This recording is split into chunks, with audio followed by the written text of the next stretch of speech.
Salut à tous, j'espère que vous allez bien. Aujourd'hui on se retrouve pour une nouvelle revue et cette fois-ci sur les pinceaux ELF. J'ai eu énormément de questions sur ces pinceaux là, savoir si ça valait le coup par rapport au prix, si c'était de la bonne qualité ou pas, parce que comme vous le savez j'utilise pas mal de pinceaux.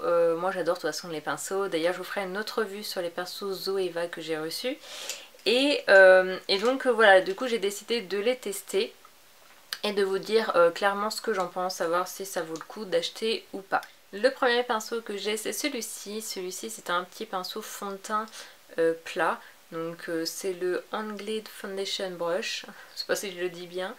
Mais voilà, donc il est légèrement biseauté et sans poils synthétique. Alors moi personnellement je trouve que niveau sensation, enfin je sais pas, sur la peau je le trouve pas très agréable. Je sais pas pourquoi. Il y a un truc qui me dérange en fait, je suis pas très fan de ce pinceau là. Et je trouve que les pinceaux comme ça plats, ça a tendance à laisser des traces en fait au fond de teint et moi personnellement j'aime pas ça.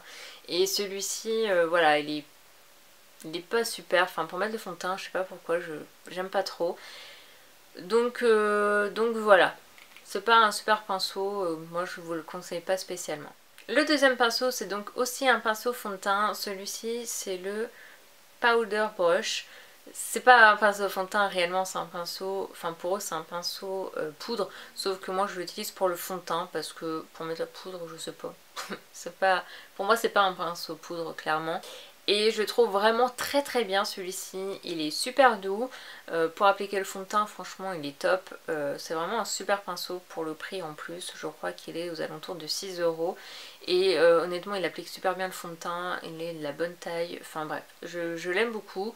Par contre je trouve que c'est vrai qu'au niveau des noms je trouve qu'ils correspondent pas du tout à l'utilisation, voilà pour moi c'est pas du tout un pinceau poudre, on pourrait bien sûr mais je sais pas. Moi pour moi c'est un pinceau fond de teint et c'est vrai que pour le fond de teint je trouve qu'il est vraiment très bien celui-ci. Le troisième pinceau c'est le Mineral Powder Brush qui est comme ceci. Alors je sais pas si vous êtes comme moi mais moi quand j'ai vu celui-ci alors que c'est censé être un pinceau poudre, honnêtement il est minuscule, il est tout petit.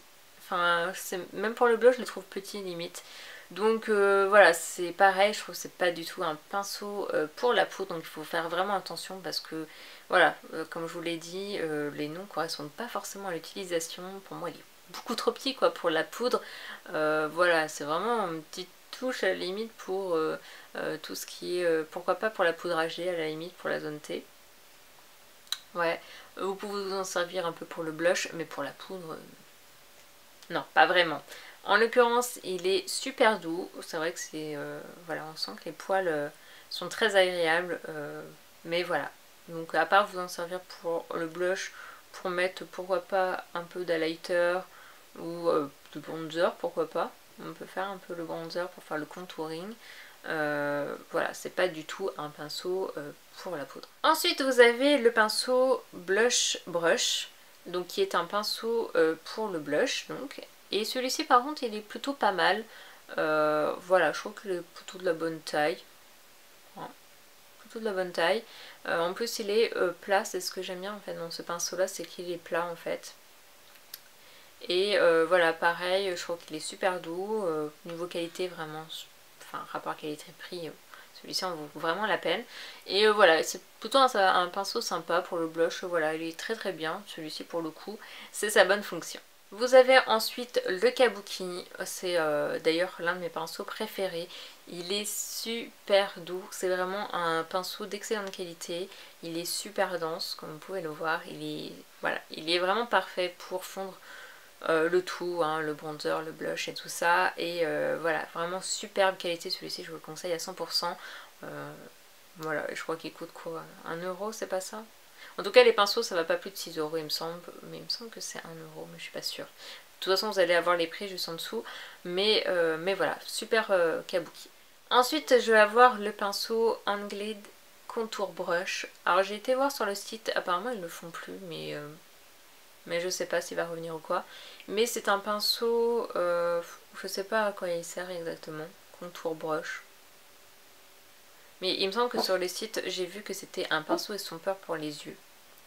Mais si c'est ça, franchement, c'est pas du tout ça. C'est pareil, c'est impossible de mettre un fard à paupières avec ça. Enfin, trouve pas ça du tout pratique. Pour moi par contre je le trouve très très bien pour ce qui est l'anti-cerne, le correcteur et tout ça. C'est vraiment un pinceau assez dense pour ça, il est très très bien. Par contre je trouve qu'il pique un petit peu. Mais vraiment il est vraiment super bien pour appliquer le correcteur et tout ça. En plus c'est du poil synthétique donc voilà, vraiment parfait pour les produits crème. Voilà, c'est un pinceau vraiment que j'aime beaucoup. Ensuite je vais avoir un petit pinceau comme ceci, donc c'est un pinceau biseauté, c'est le Small Angled Brush. Ils disent que ça peut servir pour tout ce qui est sourcils, l'eyeliner et tout ça. Donc moi honnêtement j'étais super contente quand je l'ai vu, je me suis dit il va être parfait pour mettre l'eyeliner, vous savez que je suis une fan de l'eyeliner. Et voilà, quand je l'ai vu je me suis dit il va être parfait, il est minuscule, voilà le petit côté biseauté tout ça. Sauf que le milieu ici, et ben, enfin je sais pas, il est fait bizarrement en fait, il reste pas collé comme ça, il reste pas fin. Et en fait quand vous appliquez votre eyeliner, il a tendance à s'écarter, du coup ça fait pas du tout un trait fin et c'est même impossible de faire une virgule avec ça parce que les poils s'écartent et c'est une catastrophe. Du coup super déçue de ce pinceau là et du coup je l'utilise pour faire mes sourcils, voilà quand je le fais avec mes petits pots en gel et tout ça, mais voilà. Ensuite vous avez un pinceau estompeur donc qui est comme ceci. C'est un pinceau en fait boule, donc c'est pas du tout fluffy et tout ça. C'est plutôt un pinceau boule et franchement il est plutôt, voilà, c'est un basique, c'est suffisant pour mettre un fard, c'est plutôt pas mal. Même pour estomper par exemple si vous mettez des fards crème et tout ça, pour estomper du coup c'est vraiment pas mal et voilà, franchement il est plutôt pas mal pour le prix. Et dernier pinceau, vous avez celui-ci c'est un pinceau plat. Alors celui-ci je suis complètement mitigée, c'est à dire que c'est pas, enfin pour moi c'est pas un pinceau plat. Vous pouvez appliquer la couleur mais comme il est court en fait si vous voulez, je trouve qu'il est pas très adapté et en même temps il est pas assez court je trouve pour mettre en ras cils, même si vous pouvez quand même le faire si vous voulez, mais voilà, je trouve qu'il est ni adapté en fait à l'application du fard à paupières, ni en ras de cils, ni sur la paupière mobile. Enfin, c'est un pinceau par contre que je vous recommande pas du tout. Donc petit récap des pinceaux que je vous conseille et des pinceaux que je ne vous conseille pas. Donc les pinceaux que je vous conseille, ça va être celui-ci pas mal, même si je trouve que il n'est pas forcément super agréable, c'est-à-dire qu'il pique un petit peu. Mais ça reste léger, hein, c'est pas genre ça pique mais je peux pas l'utiliser. Mais je trouve qu'il est vraiment très bien pour mettre l'anti-cerne, le correcteur et tout ça. Donc c'est le Angled Contour Brush, donc celui-ci je vous conseille. Je vous conseille bien sûr le Kabuki, donc oui ça s'appelle Kabuki Face Brush, qui est pour moi le meilleur pinceau de toute façon. Je le trouve vraiment très bien, super agréable, fluffy comme il faut, super dense, super doux. Enfin bref, ils font vraiment bien le maquillage, donc vraiment très bien. Je vous conseille celui-ci pour mettre le fond de teint. Donc c'est le Powder Brush. Donc pareil, super bien, la bonne taille, le fait qu'il soit plat, il est assez dense pour bien fondre le maquillage et tout ça, enfin le fond de teint, et voilà, je le trouve vraiment très bien. Pourquoi pas celui-ci qui est pour le blush, voilà, il est très doux et tout, il est vraiment... il est plutôt bien en fait pour le blush, même si c'est pas mon préféré, mais il est quand même très bien, voilà, bonne qualité, il est doux comme il faut, tout ça. Donc celui-ci c'est le Blush Brush. Et par contre, là c'est celui-ci aussi, il est plutôt pas mal pour fondre en fait la couleur, vraiment de la taille et tout ça, même si je préfère travailler avec les pinceaux fluffy tout ça, mais si vous aimez les pinceaux boules pour estomper, il est plutôt bien, surtout pour le prix, voilà. Mais par contre les autres, voilà, les 4 là je vous conseille pas spécialement, celui-ci j'aime pas du tout, voilà, niveau application c'est pas top je trouve, donc voilà. Celui-ci pour les sourcils il est très bien, hein, à la limite je vous le conseille pour les sourcils, par contre pour l'eyeliner pas du tout.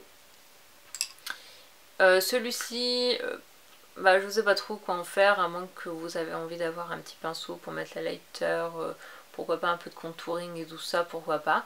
Pareil, super bonne qualité, mais c'est vrai que moi je vois pas trop l'intérêt au niveau de l'usage et tout ça.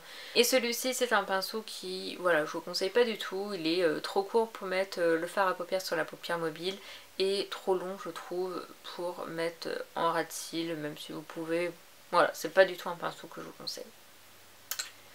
Donc voilà pour cette vidéo, j'espère vraiment qu'elle vous a plu. Je suis vraiment désolée du soleil parce que du coup ça change un petit peu la couleur. Mais bon voilà, je pense que vous voyez, de toute façon je vous ai mis les close-up. Donc voilà, et dites-moi en commentaire ce que vous en pensez et aussi des pinceaux que vous avez utilisés chez eux que vous trouvez très bien, ça peut être utile pour certains et certaines. Donc voilà, je vous fais plein de gros bisous et à une très prochaine vidéo. Bye!